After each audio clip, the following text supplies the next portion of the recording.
Welcome back to our YouTube channel. അപ്പോൾ എൻ്റെ പുതിയൊരു വ്ളോഗിലേക്ക് എല്ലാവർക്കും സ്വാഗതം.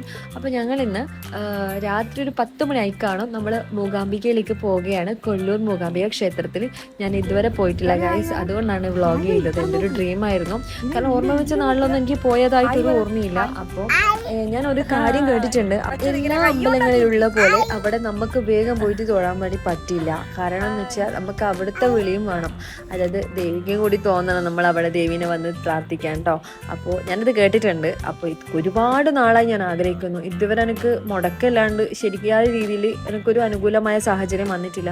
പക്ഷെ പെട്ടെന്ന് ഹസ്ബൻഡ് പറഞ്ഞു നമുക്ക് പോവാം, ഇങ്ങനെ ഒന്ന് സെറ്റായിട്ടുണ്ട്, നമുക്ക് പോവാന്ന് പറഞ്ഞു. അങ്ങനെ ഒരു ചങ്ങായും ഭാര്യയും, അങ്ങനെയാണ് നമ്മൾ 2 ഫാമിലിയേ ഉള്ളൂ. അങ്ങനെ പോയി രാത്രി 10 മണി 11 മണിക്കാണ് പുറപ്പെട്ടത്. ഏകദേശം ഒരു 3-3:30 ആകുമ്പോൾ എത്തുമെന്നാണ് നമുക്കൊരു സൂചന തന്നത്. എനിക്കറിയില്ല കേട്ടോ, ഇത് ഓര് പോയിട്ടുണ്ട്, അതായത് ഹസ്ബൻഡിൻ്റെ ചങ്ങായി പോയിട്ടുണ്ട്. നിതിന് ഞങ്ങളുടെ കൂടെ പഠിച്ചു തന്നെയാണ്, അവൻ പോയിട്ടുണ്ട്. അപ്പം അവൻ കൂടെ പോയി. നമ്മളവിടെ എത്തിയത് ഏകദേശം ഒരു 3-3:30 സമയം പറഞ്ഞ ടൈം തന്നെയാണ് എത്തിയത്. അപ്പോൾ കുറച്ച് നേരത്തെ ഒന്നല്ല സംഭവം. നമ്മൾ ഫ്രഷ് ആകുമ്പോഴത്തേക്ക് ഏകദേശം സമയമാവും. നമ്മൾ അവിടെ എത്തുമ്പോൾ തന്നെ നല്ല ക്ഷീണം ഉണ്ടായിന്, കാരണം കാറിലാണല്ലോ ഉറങ്ങിയത്. ഒരു ചായയൊക്കെ കുടിച്ചു, കുറച്ച് റെസ്റ്റ് ചെയ്തു. അങ്ങനെ നമ്മൾ അവിടെ നിന്നുകൊണ്ടിരിക്കുമ്പോൾ അവിടെ റൂം വേണോ കാര്യങ്ങൾ ഇങ്ങനെ ആൾക്കാരിങ്ങനെ വന്നുകൊണ്ടിരിക്കും. അതായത് നമുക്കൊന്ന് ഫ്രഷ് അപ്പ് ആവുകയും വേണം, കാരണം എന്ന് വെച്ചാൽ നമ്മൾ സ്റ്റേയിങ് ഒന്നല്ല, തൊഴുത അന്ന ദിവസം തന്നെ നമ്മൾ മടങ്ങും. ജസ്റ്റ് ദേവീനെ ഒന്ന് പ്രാർത്ഥിക്കുക, വഴിപാട് കഴിക്കുക, ഇങ്ങോട്ട് തിരിച്ചു വരാം, അത്രയേ ഉള്ളൂ. അപ്പോൾ അവിടെ എത്തിയിട്ട് പിന്നെ നമുക്ക് റൂം കാണിച്ചു തരാൻ വേണ്ടിയിട്ട് ഇങ്ങനെ ഒരാൾ വന്നു. അപ്പോൾ അവർ പറഞ്ഞു ഇന്ന സ്ഥലത്താണെന്ന് പറഞ്ഞിട്ട് അവർ നമ്മളെ വണ്ടിയിലെത്തി. നമുക്ക് അവർ റൂട്ട് പറഞ്ഞിരുന്നത്. പക്ഷെ സത്യം പറഞ്ഞാൽ ഈ ഒരു വഴി കൂടെ എല്ലാം പോകുമ്പോൾ നമുക്ക് ജസ്റ്റ് പണി കിട്ടിയോന്ന് തരം ചിന്തിച്ചു പോയിന്. കാരണം എന്ന് വെച്ചാൽ നമ്മൾ അറിയാത്തൊരു സ്ഥലത്ത് വരുന്നതാണ്, നമ്മളെ പറ്റിക്കാൻ വേണ്ടിയിട്ട് എളുപ്പമാണ്, ഞങ്ങളുടെ കയ്യിൽ സ്വർണ്ണം കാര്യങ്ങളെല്ലാം ഉള്ളതല്ലേ.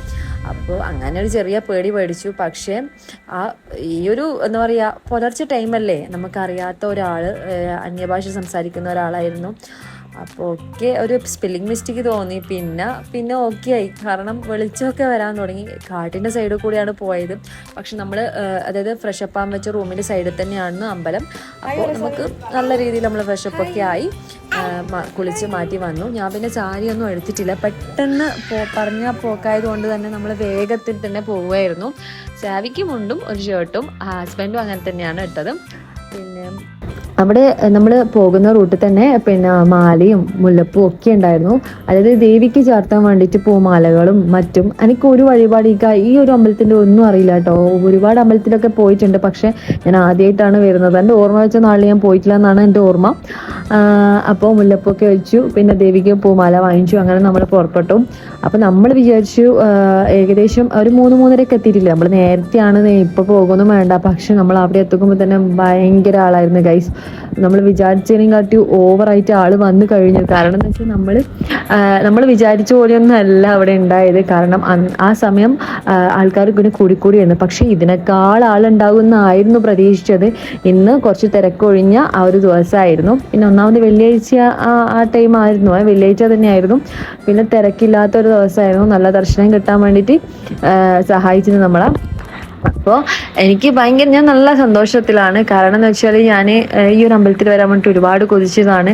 പറഞ്ഞതുപോലെ തന്നെയാണ്, നമുക്ക് ഒരുപാട് മുടക്കങ്ങൾ വന്നു. അതായത് നമുക്ക് അവിടുത്തെ വിളിയും കൂടി വേണം. എന്തായാലും എനിക്കൊന്ന് അവിടെ പ്രാർത്ഥിക്കാൻ വേണ്ടിയിട്ട് അനുഗ്രഹം കിട്ടിയ പോലെയാണ്. എനിക്ക് ഭയങ്കര ഹാപ്പി ആയിരുന്നു ഞാൻ, കാരണം പോകുന്ന ഒട്ടും വിചാരിച്ചിട്ടില്ല.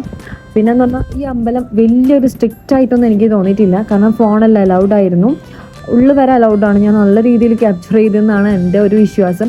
ഗുരുവായൂരൊന്നും അങ്ങനെയല്ല, നമുക്ക് ഒരു പ്രത്യേക പ്ലേസ് എത്തുമ്പോഴത്തേക്കും നമുക്ക് ഫോൺ അവിടെ റൂമിലേക്കെല്ലാം ഏൽപ്പിക്കേണ്ടതായിരുന്നു. ഇവിടുന്ന് ഞാൻ ഒരുപാട് ഫോട്ടോസും കാര്യങ്ങളൊക്കെ എടുത്തിരുന്നു. നല്ല വലിയ സ്ട്രിക്റ്റും കാര്യങ്ങളൊന്നും ഇല്ലാത്തതായിരുന്നു. പിന്നെ എവിടെ പോയാലും നമുക്ക് വാങ്ങേണ്ട ഒരു കാറ്റഗറി എന്തായാലും ഉണ്ടാവും. അവിടെ പോയി ജസ്റ്റ് നമ്മൾ പൈസ ഒക്കെ ചോദിച്ചു. നല്ല റേറ്റാണ് ഗൈസ്, ഒന്നും അടുക്കാൻ പറ്റാത്ത റേറ്റാണ്.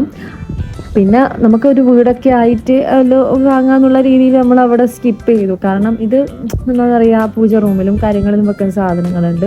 പിന്നെ ഫാൻസി ഐറ്റംസ് ആണ്. പിന്നെ എനിക്ക് അങ്ങനെ ഒരുപാട് ആർഭാടത്തിലൊന്നും ഇടുന്ന ഇഷ്ടമില്ല. എപ്പോഴും കൂടുമ്പം ഇതുപോലെ അമ്പലത്തിൽ പോകുമ്പോൾ മാത്രമേ ഹാങ്ങിങ് ഇടാറുള്ളൂ. അപ്പം പിന്നെ നമുക്ക് നാട്ടിൽ നിന്ന് വാങ്ങിക്കാമെന്ന് പറഞ്ഞു, അഡ്ജസ്റ്റ് ചെയ്തു. പിന്നെ കുറച്ച് നമ്മൾ അവിടെ നിന്ന് എന്തായാലും വന്നില്ലേ, ജസ്റ്റ് നമ്മൾ റേറ്റ് ചോദിക്കുമല്ലോ, അങ്ങനെ അവിടെ നിന്ന് പരിങ്ങി കളിച്ചതാണ്. സത്യം പറഞ്ഞാൽ മുടിഞ്ഞ റേറ്റാണ്. നമ്മൾ വിചാരിക്കുന്നതിന് ഇങ്ങോട്ട് ഓവർ റേറ്റാണ് ഗൈസ്. പക്ഷേ ഇതൊക്കെ എനിക്ക് ഭയങ്കര ഇഷ്ടമായി. എന്തായാലും ഒരു വീട് വെക്കുമ്പോൾ ഞാൻ ഒന്നുകൂടെ വന്നിട്ട് ഇവിടെ വന്ന് സാധനം വാങ്ങാമെന്ന് വിചാരിക്കുന്നു. അപ്പോഴത്തേക്ക് എനിക്ക് എന്തെങ്കിലും ഒരു ജോബ് ആവട്ടെ, എനിക്ക് എന്തെങ്കിലും മണി വരട്ടെ എന്ന് ഞാൻ വിചാരിക്കും. കാരണം നമുക്ക് എന്തായാലും നമുക്ക് ഇഷ്ടമുള്ള സാധനം വാങ്ങാൻ നമ്മളെ കയ്യിൽ നിന്ന് ക്യാഷ് എടുക്കുന്നത് നല്ലതല്ലേ.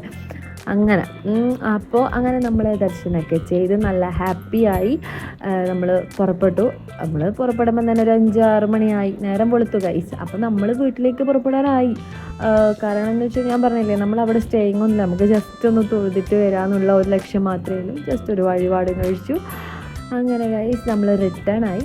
പിന്നെന്ന് പറഞ്ഞാൽ ഇവിടെ ഒരു അതായത് സൗപർണിക എന്ന് പറഞ്ഞാൽ ഒരു പുഴയുണ്ട്. അവിടെ ഞാൻ കഥ കേട്ടത് അങ്ങനെ അവിടെ നിന്നുള്ള ഒരു ദേവിയും കഥയും ഒക്കെ ഞാനിത് കേട്ടിട്ടുണ്ട്.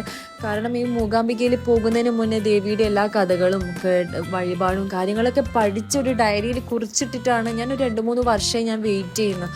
കാരണം എന്ന് വെച്ചാൽ ഇതെങ്ങനെയാണ് അവിടെ ദേവി എത്തിയെന്നും അപ്പുറത്തെ മൂകാംബിക, അതായത് നമ്മുടെ കൊടുങ്ങല്ലൂരില്ലേ ആ സൈഡിലൊരു മൂകാംബിക ദേവി ഉണ്ട്, ഇവിടെ എങ്ങനെയാണ് ആള് കുടിയിരുന്നതെന്നും ഒക്കെ ഒരു ഹിസ്റ്ററി പോലെ ഞാൻ അറിഞ്ഞിട്ടാണ് വന്നത്. ഞാൻ ഒരു അമ്പലത്തിൽ ഇതുപോലെ ചരിത്രം അറിഞ്ഞിട്ടൊന്നും ഇതുവരെ പോയിട്ടില്ല. പക്ഷെ ഞാൻ എല്ലാം അറിഞ്ഞിട്ടാണ്, നല്ല ശക്തിയുള്ള ദേവിയാണെന്ന് അറിഞ്ഞിട്ടാണ് ഞാൻ ഇവിടെ വന്നത്. കാരണം എനിക്ക് നല്ല വിശ്വാസമാണ്. അപ്പോൾ നമ്മളവിടെ സൗപർണികയിൽ ആദ്യം പോകണമായിരുന്നു. ഇവിടെ നിന്ന് എല്ലാവരും സ്നാനം ചെയ്തിട്ടാണ് അങ്ങോട്ട് പോകുക എന്നെല്ലാം കേട്ടിട്ടുണ്ട്. ഇപ്പം നമ്മൾ പോകുമ്പോൾ കുറച്ച് ആൾക്കാർ അവിടുന്ന് കുളിക്കുകയും കാര്യങ്ങളെല്ലാം ചെയ്യുന്നുണ്ടായിരുന്നു, സ്ത്രീകളും ഉണ്ടായിരുന്നു കേട്ടോ. പക്ഷേ ഞങ്ങൾക്ക് അങ്ങനെ പോകാൻ കഴിഞ്ഞില്ല, കാരണം ഇത് വേറെ സൈഡായിരുന്നു. പിന്നെ ഒന്നാമത് ഫസ്റ്റ് ടൈമാണ് വന്നത്. ഇനി എങ്ങനെയായാലും ഫസ്റ്റ് ഇവിടെ വന്നിട്ട് ഒന്ന് ജസ്റ്റ് കഴിഞ്ഞിട്ട് പോകാമെന്ന് വിചാരിക്കുന്നു. പിന്നെ ഞങ്ങളവിടെ പോകുമ്പം ഒരുപാട് കുരങ്ങളും കാര്യങ്ങളൊക്കെ ഉണ്ടായിരുന്നു ഗൈസ്. കാരണം എന്ന് വെച്ചാൽ സാവിക്ക് അവിടെ ദർശനം എത്തുന്നതിന് മുന്നേ അവൻ ഉറക്ക് വന്നിരുന്നു. എന്നാലും അവിടെ ദർശനം കഴിഞ്ഞിട്ടാണ് അവൻ ഉറക്ക് വന്നത്. കഴിഞ്ഞ പ്രാവശ്യം ഗുരുവായൂർ പോലും അങ്ങനെയായിരുന്നു. കാരണം എനിക്ക് അതായത് നമ്മൾ അത്രയും ക്യൂ നിന്നിട്ട് അങ്ങനെ ദേവീനെ കാണിച്ചു കൊടുക്കാൻ കഴിഞ്ഞില്ലേ, നമുക്ക് ഭയങ്കര സങ്കടമായിരിക്കും. പക്ഷെ എന്തായാലും അവൻ ദേവി കണ്ടു. അങ്ങനെ ഞങ്ങൾ പുഴയിലൊക്കെ ഒന്ന് ജസ്റ്റ് കാലിൽ വെള്ളമൊക്കെ തട്ടിച്ച് അങ്ങനെ അവിടുന്ന് കുറച്ച് ഫോട്ടോസൊക്കെ എടുത്ത് ഞങ്ങൾ പുറപ്പെട്ടു ഗൈസ്. ഒരു ചെറിയ ട്രിപ്പ് വ്ളോഗാണ്, അതായത് പെട്ടെന്ന് തീരുമാനിച്ചതാണ്. അതുകൊണ്ട് തന്നെ ഞാൻ നല്ല ഹാപ്പിയായി. അപ്പോൾ എൻ്റെ നെക്സ്റ്റ് വ്ളോഗിലേക്ക് കാണാം. ബൈ.